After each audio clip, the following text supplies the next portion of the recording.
everybody! Boom boom! Ayun mga ka-59, welcome back ulit sa aking channel. Mga ma'am, mga sir, saan mang dako ng mundo kayo naroon, saludo po ko sa inyo. Welcome back mga ka-59. Ayun, meron naman tayong pag-uusapan mga ka-59 at bibigyan ng reaksyon itong si Estepanyong. Nag-post siya mga ka-59 na sinasabi niya na magti-take daw ng exam ang kargador na kupal August 2 to August 3.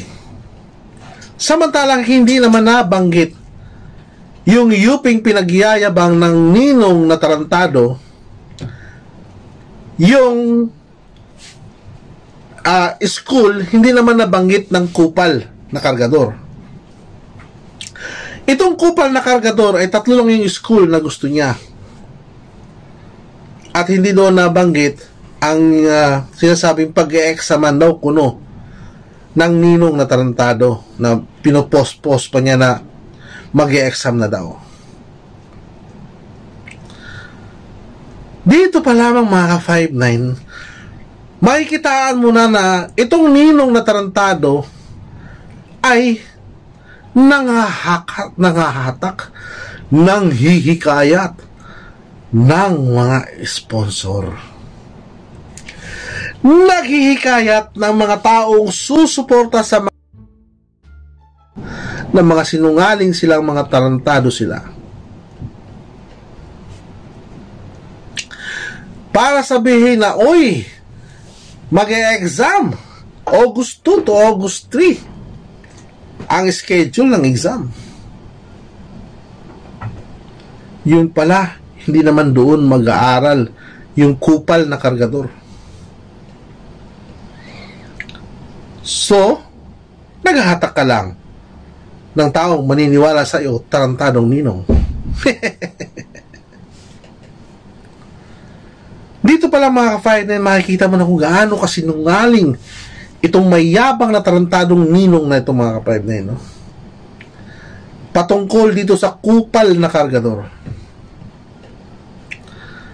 Nagsama-sama na mga halipores, na mga animal, na mga hayop. Kumbaga, ano to eh, ito yung mga halimaw na kalaban ng Ghost Fighter. Sorry naalala ko yung Ghost Fighter. Ito yung mga, kasi yung mga halimaw na to ano to kung saan-saan lang sumusulpot ba, kung saan-saan lang lumalabas ba, at mag-aakit ka ng mga ganong post. Kunwari mag-aakit ka ng mga ganong post, kunwari mag-exam. Putang inan to, ang lakas ng lobong mag-e-exam. Manghatak ka lang ng mga taong maniniwala sa'yo sa katarantaduhan mo. Sabagay, sanay ka naman sanay ka manghatak, di ba? Sanay kang gumawa ng mga eksena, sanay kang makipagkompetensya. Sabi ni Kuya JC sabi ni JC na nung araw, nung kalakasan mo pa sa pagiging macho dancer, ikaw yung tinatawag na mentor, tagaturo ng mga macho dancer. Nung araw kasi, ang mga macho dancer walang pinaglayo yan sa mga babaeng puta. Kung mayroong babaeng bayaran, ito na mga macho dancer, sila yung mga lalaking bayaran na walang ibang mga tinatarget kundi yung mga mapiperang matrona at mga mapiperang bakla. Dahil nga sabi ni JC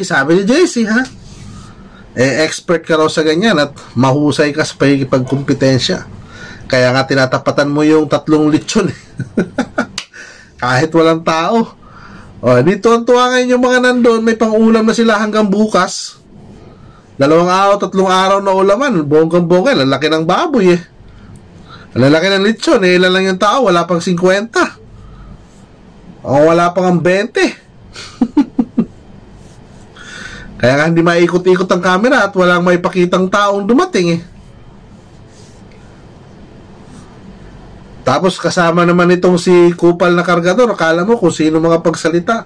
Akala mo hindi nanggaling sa putikan. Akala mo hindi pinulot para maging tao. Wala kayong pinagkaiba sa ninong mong tarantado eh. Mayabang. At ikaw naman ngayon kupal ka ng kargador. Sige, pagpatuloy nyo lang yung ginagawa nyo. Diyan kayo masaya eh. Gusto niyo yung ginagawa nyo, di ba? Gusto niyo yung mga sinasabi na pa-fame, pasikat, yung babanggitin palagi, yung mga nagawa, babanggitin palagi yung mga naitulong. Tsaka yung sinasabi ni kupal na kargador, yung hindi naman kaya ka inaalagaan kasi ano yun? Content kanila.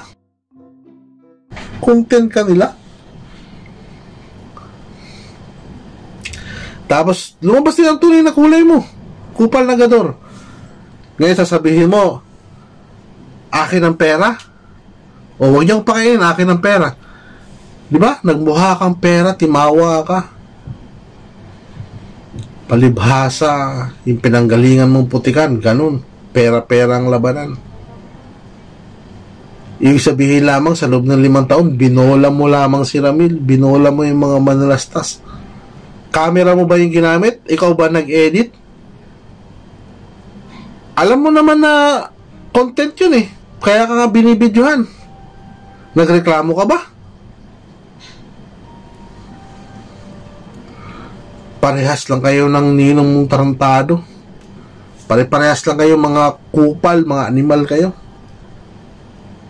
Ito lang ang tatandaan ninyo.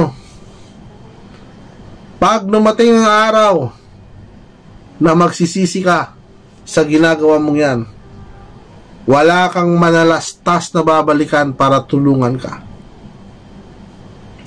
Magmumukha kang kawawa. Magmumukha kang timawa, o baka sakaling pag hindi mo pinagbuti ang pag-aaral mo babalik ka ulit sa dating putikan.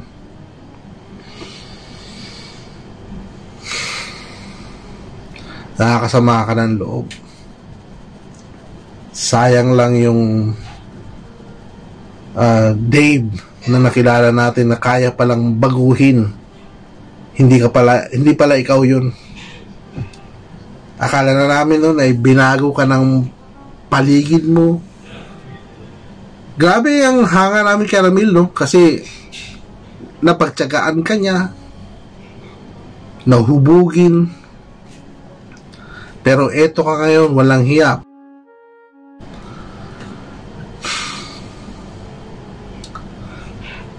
Tapos samahan pa ng ninong mong sinungaling. UP? Niwala nga sa mga nabanggit mong eskwelahan. Ay, nako. Paano mga 5'9"? Pagmasdan natin itong mga to, no? Abang-abangan natin. Maging mapagmasid sa paligid, mga 5'9". Ingatan natin ang ating sarili at maging mapagmasid tayo yung ating mga naririnig at nababasa. Pagsamasamahin natin, ito ba ay may katotohanan o gawa-gawa lamang? Muli, mga ka-5'9", maraming salamat po, mga mama, mga sir. Saan mang dako ng mundo kayo naroon, saludo po sa inyo. Ingat tayo mga ka-5'9" at huwag tayong basta-basta maniniwala sa mga sabi-sabi. Dapat huwag kayo maging one-sided. Dapat tanungin nyo yung dalawa panig para malaman nyo yung katotohanan. Huwag po natin kakalimutan na magpasalamat sa araw-araw na buhay na binibigay ng dakilang lumikha. Maraming salamat po. Ingat tayo mga ka-5'9". Boom boom! Salamat po.